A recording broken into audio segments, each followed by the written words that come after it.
What evidence remained of this year's Brillo breeding season has long since been swept away. This sandbar has returned to its normal, pristine state.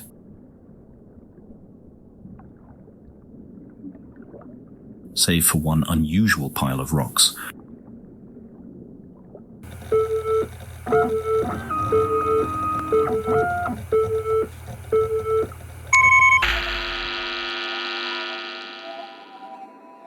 This is a stone dog.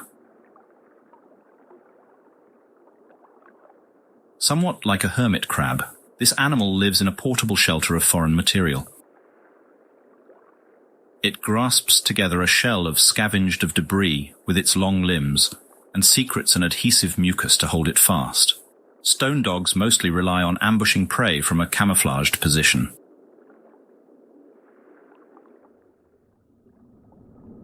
Right now, this stone dog here is not the hunter, but the hunted.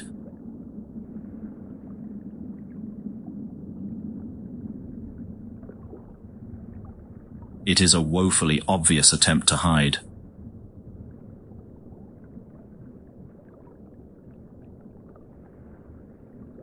As the predator stalking it possesses one of the sharpest minds in the ocean.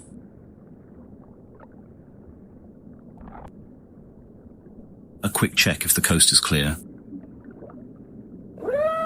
It isn't.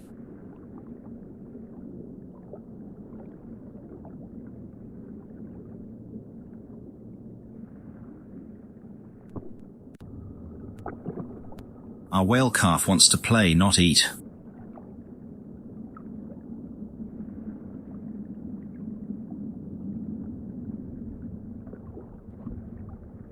But from the stone dog's perspective, there's little difference.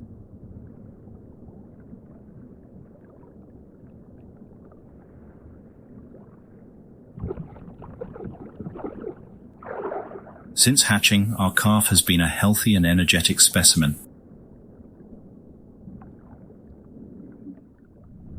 Despite his late birth, no complications are detectable. If anything, his cognitive ability is showing swift advancement.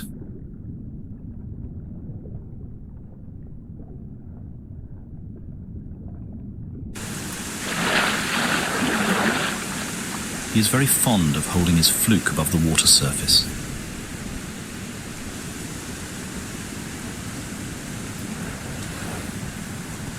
Scattered showers are currently moving through the area. The calf has been emerging frequently for visual inspection since the rain began.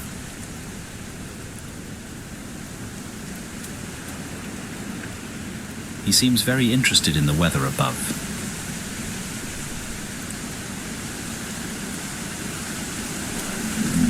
A long call reminds him not to stray too far.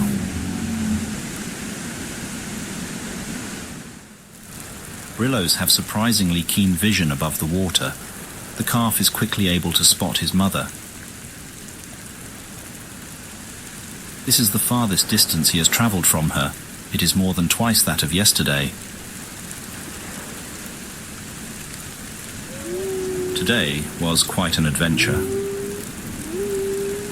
Now, reminded of his mother, all this bravery seems to evaporate. He is suddenly anxious to be at her side. He will bring her any interesting objects discovered while exploring.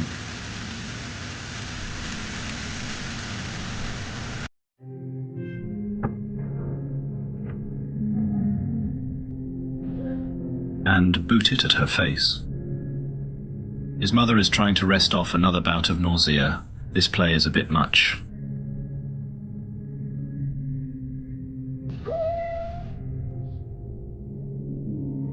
But these discomforts are trivial to the bond between mother and child.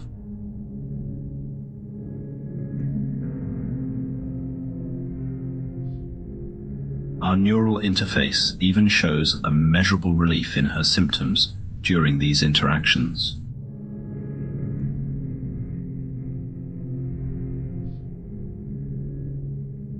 The calf's carefree play is training for future hunts and the essential skills of survival. But it will be some time before he has to worry about earning meals on his own.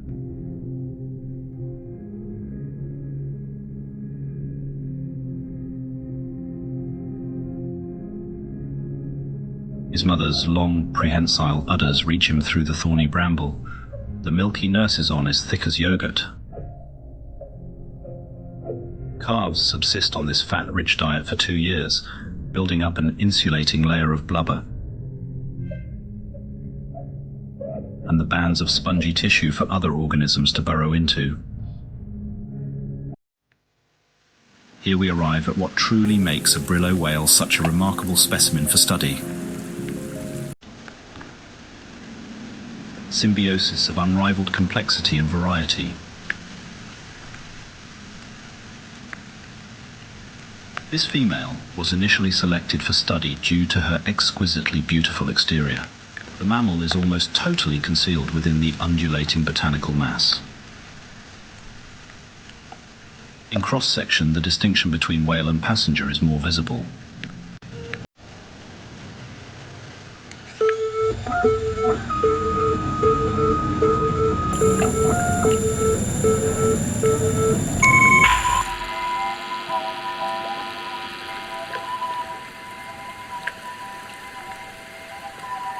Unlike the stone dog shown earlier, this is not simply an external attachment of foreign material. The Brillo whale has an intimate connection to thousands of other living creatures.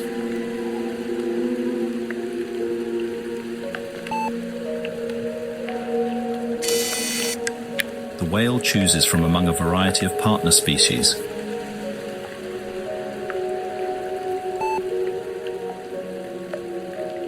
And offers real estate within designated regions of its body.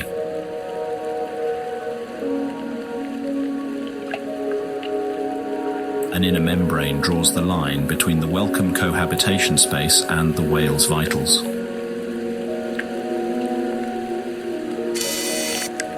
This unusual arrangement raises several questions, the first of which we will address. What is the benefit of living on a whale? To help us illustrate the principle, we will be assisted by a sea bunny, or sea bun, to use its more common nickname. The South Scrimshaw team has received very explicit direction from our producers, and we are to unequivocally clarify to viewers that the sea bun is not a real animal.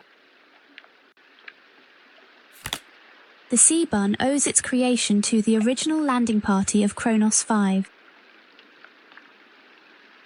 Though the specifics are lost, the most convincing story is that it was something misheard over a shoddy radio connection. As those early years recede into contemporary legend, it is important to remember that the tales of hardship told by the first landing party are not exaggerated. The pioneers were indeed isolated for 11 solar cycles, and it was not until the conclusion of the hostilities on Earth that the current biannual delivery schedule could be planned. The uncharted planet was a land of mysterious fauna and unknown environmental hazards.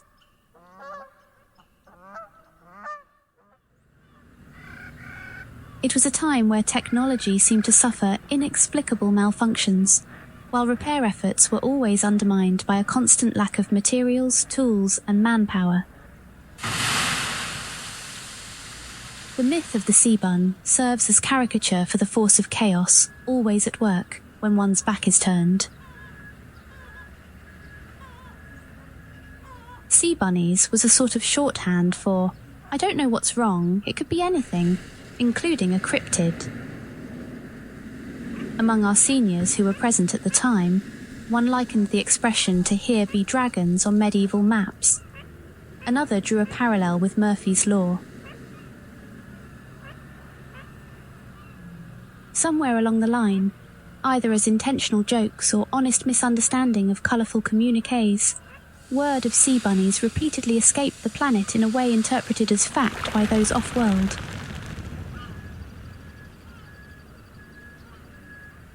Compounding this misinformation was a popular hazing ritual where new arrivals were assigned to catch a sea bun for research, usually being given a butterfly net, and sent somewhere isolated and moderately dangerous.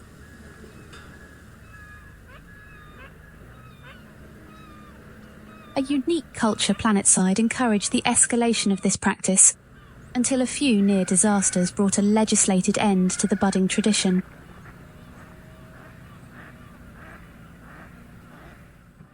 Regular infrastructure improvements have also blunted the disgruntled sarcasm towards occasional hardship.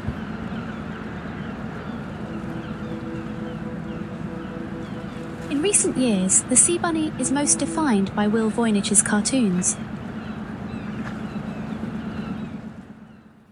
Kids Wilderness is a monthly publication created and edited by Will Voynich, written and illustrated by Voynich and various contributors. Using friendly illustrations, it focuses on natural science, camping, and health and wellness. It joins the official Sunday newspaper as one of the planet's only 2 print publications. Voynich was originally a cartographer and among those first to land with Kronos 5.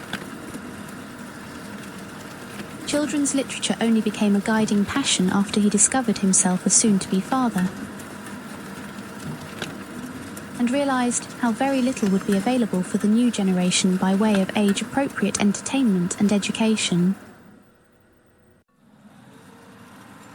On off hours at the Cartographic Survey Computer Lab, using optical scanners and image editing software designed for map-making, Voynich painstakingly constructed his first works. 5 volumes containing every fable he could remember from his own childhood. While he faithfully retells many of these timeless classics, Voynich's recall is often hazy. Several of the stories are so misremembered they are more original work than adaptations. For example, The Elephant and the Mouse retains nothing from the Aesop tale besides the titular animals. Voynich's version has the two discussing the different sorts of dreams they have while sleeping.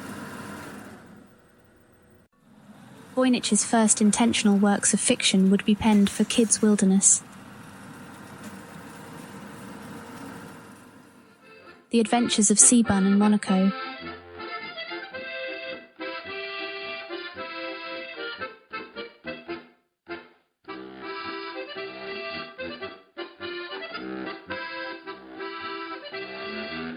The accessible charm of Seabun and Monaco found an immediate and enthusiastic audience.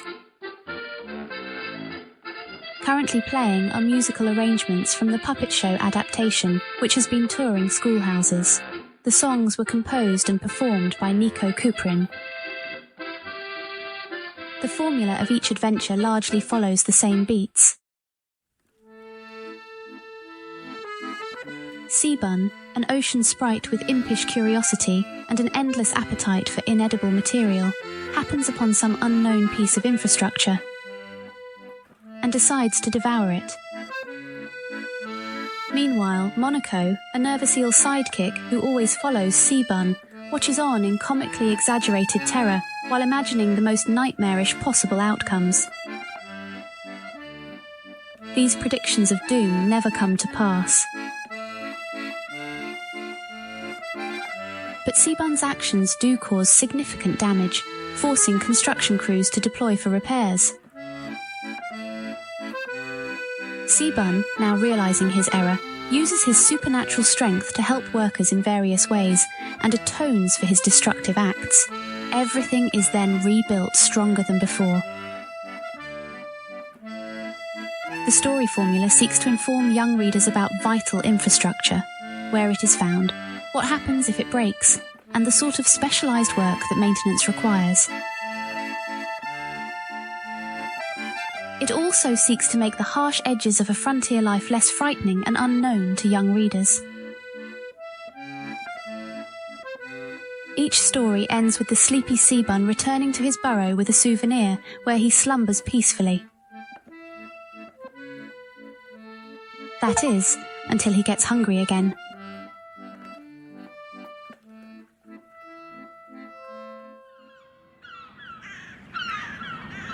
Given how entrenched the character has become in the popular consciousness here, we feel it appropriate that the sea bun help guide our exploration of these oceans.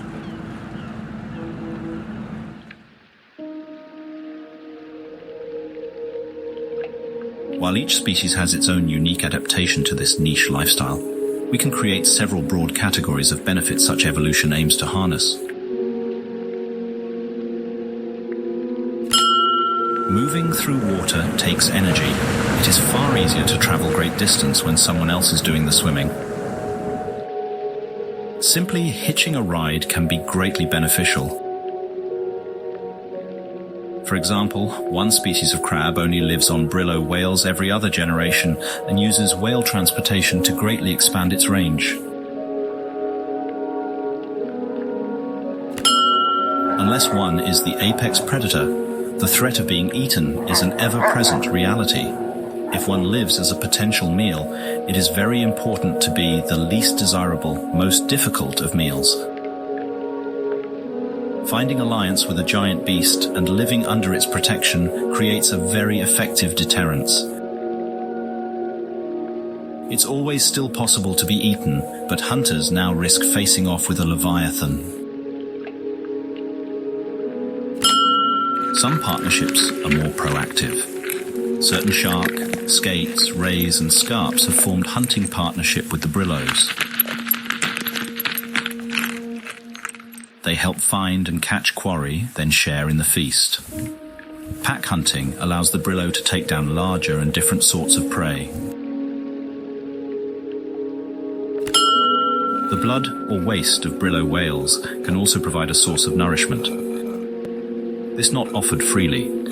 Obviously, a Brillo whale cannot stand to be eaten alive. An Earth parallel is an oxpecker bird on a rhinoceros. The bird may drink a marginal amount of blood while it cleans off ticks. It's a fair trade for the rhinoceros, as the tick is the far greater threat. So too, will a Brillo whale expend blood in a beneficial relationship. In several instances, living on a Brillo has evolved into part of an organism's life cycle, and the specific conditions regulated in a Brillo's body are required for a new generation. In some cases, this goes even further. With the biology of the two species becoming so enmeshed, it is unclear where one ends and the other begins. But these instances are rare. Our research team is very interested if these extreme cases represent a functioning system, or the pathological eventuality to such complicated arrangements. All of these riders taking in small amounts adds up to a great expense for the host. This prompts the obvious next question. What does the whale stand to benefit from this arrangement? This is more complicated to respond to. There seems to be as many answers as there are Brillo whales, as there is spectacular variety among Brillos. For now, let us approach the answer with specific examples from this mother.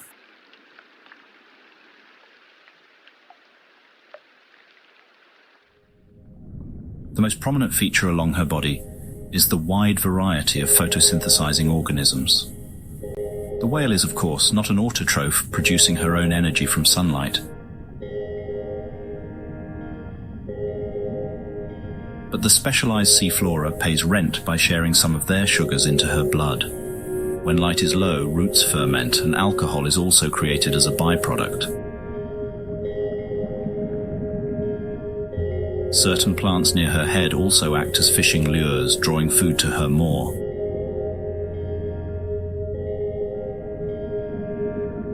While she may occasionally swim deeper, a partially plant-subsidized life has locked her within the photic zone, the upper aquatic layer where enough sunlight can sustain the leaves. Adult Brillo behavior and biology is often dramatically influenced by their symbiotic arrangement.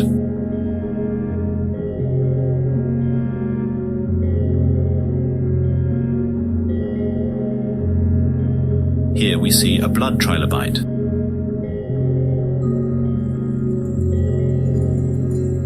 This is not an invited guest. A long, needle-like proboscis pushes down and taps a vein.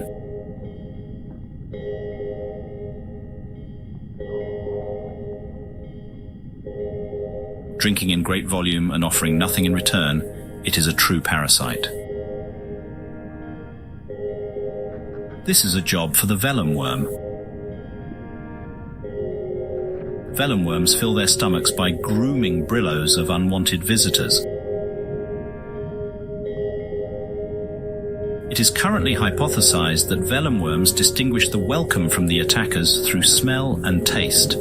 Parasites have all been found to have elevated amounts of a bile-like brillo waste inside them. This mother brillo also has to worry about creatures browsing her lovely plants. Herbivorous fish attempt frequent raids on the leafy goods. This one is alone and quite oblivious. The vellum worm packs a powerful punch for larger animals. A neurotoxin-filled barb is shot into the fish's heart. It can only manage a faint muscle spasm before the venom completes its work.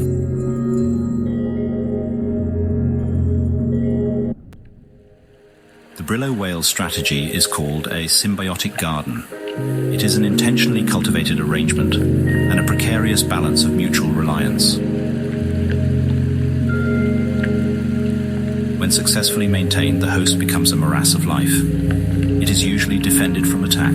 It can sometimes acquire energy in novel ways, and occasionally it is able to invade new niche ecosystems. The universal downside experienced by all brillos is that more complexity creates more points for failure.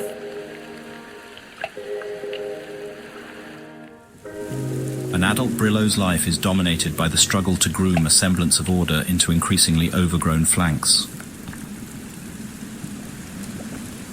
To a simple calf, these adult problems have yet to enter his mind. Today he has found his mother's leaves serve as fun streamers to play with. She finally scolds him.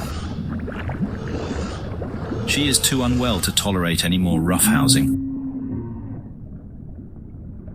He doesn't quite understand, but he has other diversions.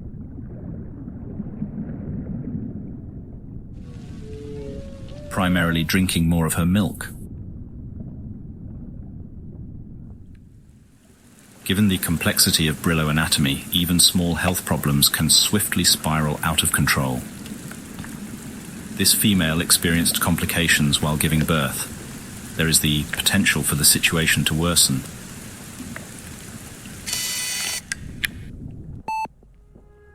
A thorned branch has become ingrown, puncturing through both the layer of protective outer muscle and the cuticle barrier. This had begun prior to calving, but her contractions to extend the womb also caused the plant shard to stab deeper. The spikes are now in contact with her intestines. Fortunately, there is no puncture yet. The site is inflamed and white blood cells flood the area. The immune system unmistakably identifies this as an injury. We can witness her stiff reluctance to move and read a jolt in brain activity when she's jostled. It must be greatly painful. The greatest danger right now is a tear of the intestines, which would certainly be fatal. There is reason to hope.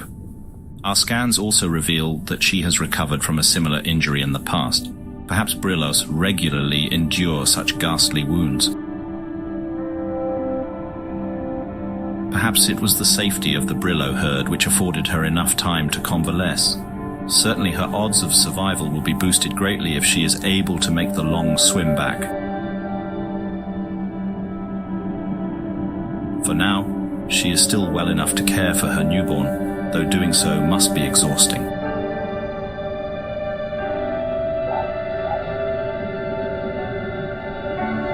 Judging by several physical indicators, this is most likely her first calf. Those Brillos who manage their gardens well can be extremely long-lived. Females can give birth as many as 8 times.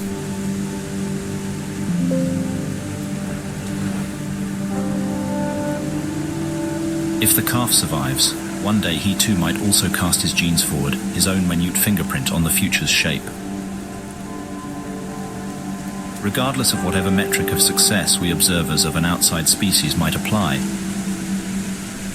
his life will be led by the means it was forged in the crucible of natural selection.